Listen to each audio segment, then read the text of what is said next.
Shalom, salam sukacita. Renungan malam seiman pada malam hari ini berjudul Belajar Mencari Tuhan.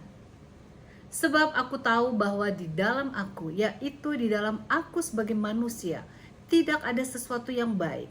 Sebab kehendak memang ada di dalam aku, tetapi bukan hal berbuat apa yang baik. Roma 7 ayat 18. Saat ini kita masuk dalam tesis nomor 54. Siapa yang putus asa dalam hubungannya dengan Tuhan oleh sebab tingkah lakunya adalah seorang legalis. Apakah legalis? Secara definisi umum, seorang legalis adalah seseorang yang mengharapkan mendapatkan surga dengan menurut hukum Allah. Orang kafir atau ateis bukanlah legalis sebab mereka sama sekali tidak mencari keselamatan. Tetapi seorang yang mengharapkan keselamatan dengan menggunakan perbuatannya yang baik atau penurutannya terhadap hukum Tuhan adalah seorang legalis. Dasar keselamatan yang benar hanyalah melalui Yesus Kristus saja. Tidak ada sesuatu yang kita dapat buat untuk memperoleh keselamatan. Kita hanya dapat menerimanya sebagai kasih karunia. Bagaimana caranya kita dapat menerima kasih karunia? Hanya dengan menghadap kehadirat pemberi.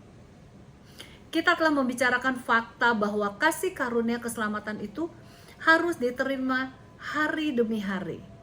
Dan bukan hanya sekali saja saat kita memulai kehidupan kekristenan. Namun betapa sering seorang mengatakan, saya sudah berusaha untuk mempunyai kehidupan yang berbakti, tetapi sama sekali tidak berhasil. Dalam hal ini kita perlu ingat bagaimana Yesus memberikan perumpamaan dalam Markus 4 ayat 26 sampai dengan 28. Di mana seorang penabur menanamkan benih dan dari benih itu timbul tunas, akhirnya berbuah dan menghasilkan bulirnya. Jadi jelaslah ada pertumbuhan dari benih tersebut. Demikian juga dengan kehidupan kerohanian kita, diperlukan suatu pertumbuhan. Nah, bagaimana pertumbuhan itu akan terjadi? Hanya bila kita belajar mencari Tuhan dengan mengambil waktu bersamanya.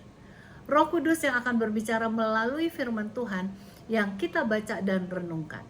Ingatlah bahwa Tuhan akan bekerja dalam hati kita hanya bila kita mengundangnya setiap hari. Dengan demikian hubungan kita dengan Tuhan akan bertumbuh. Iman kita akan menjadi lebih kuat dan kehidupan kita akan penuh dengan sukacita. Kiranya Tuhan Yesus memberkati.